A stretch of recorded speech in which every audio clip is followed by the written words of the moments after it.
আজকে আমি তোমাদের সামনে চলে এসেছি নতুন একটা রেসিপি নিয়ে। এটা কি বলো তো? এটা মালপোয়া, কিন্তু আম দিয়ে তৈরি, আমের মালপোয়া। তো বাজার থেকে আম নিয়ে চলে এসেছিলাম, আর এখানে আছে চিনি, আর আমি সুজিকে এক কাপ সুজি আর 1 কাপ চিনিকে মিক্সার গ্রাইন্ডারে গুঁড়ো করে নিয়েছিলাম। ঠিক আছে, এবারে চলো ম্যাঙ্গো পাল্পটাকেও বার করে নিয়ে এটাকে আমি একবার মিক্সিতে ভালো করে ঘেঁটে নেব। এবার যেহেতু আমার মিক্সির জারটা ছোট ছিল, বড় জারটা ছিল না, তাই জন্য আমি 2-3 বার করে করেছি।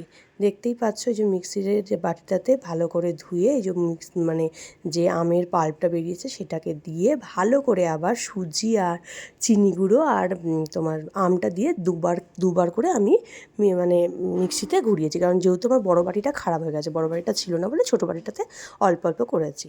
মোটামুটি এই রকম হবে। ঠিক আছে, এটা তো আমি করেছি রেডি, দেখতেই পাচ্ছ হয়ে গেছে মোটামুটি। বা চলো তোমাদেরকে ভেজে আমি তারপর দেখাই কীরম হচ্ছে। এরপর এর মধ্যে একটুখানি নুন দিতে হবে, সরি নুনটা দেওয়া হয়নি তখন, নুন একটু অ্যাড করে দিয়েছিলাম।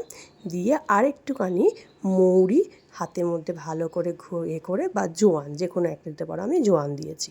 দিয়ে একটুখানি দিলে বেশ টেস্ট লাগে, একটু হালকা গন্ধ ছাড়ে। তো চলো, এখানে আমার তেল গরম হয়ে গেছে। এবার এর মধ্যে আমি ব্যাটারটা দিয়ে দেবো অল্প অল্প করে বড়ার সাইজে। তো এই যে দেখতেই পাচ্ছ, কিন্তু এটা কি হলো, ব্যাটারটা দেওয়ার সাথে সাথে দেখছি পুরো ছড়িয়ে গেছে চারিদিকে। আমি তো প্রথমে বুঝতেই পারিনি যে কেন এটা হলো। আমি যেটা ফার্স্ট টাইম ট্রাই করছিলাম, তো এটাকে পুরো ভালো করে তুলে নিলাম, তারপর আবার ভালো করে করছি। ভুলটা কি হয়েছিল তোমাদেরকে বলে দিই। আমার যে ব্যাটারটা ছিল, সেই ব্যাটারটা যেটা তৈরি করেছিলাম, সেই ব্যাটারটা একটু বেশি পাতলা হয়ে গেছিলো। ওই জন্য ভালোভাবে হচ্ছিল না, পুরো তেলের মধ্যে চারিদিকে ছড়িয়ে গেছিলো।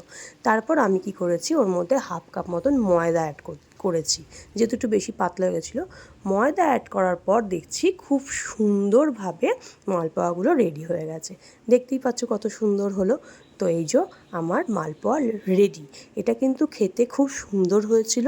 শুধুমাত্র আম, সুজি, চিনি দিয়েই এটা হয়ে যায়। যেহেতু আমি একটুখানি পাতলা করে ফেলেছিলাম, তাই ময়দা দিয়েছিলাম। কেমন লাগলো জানি।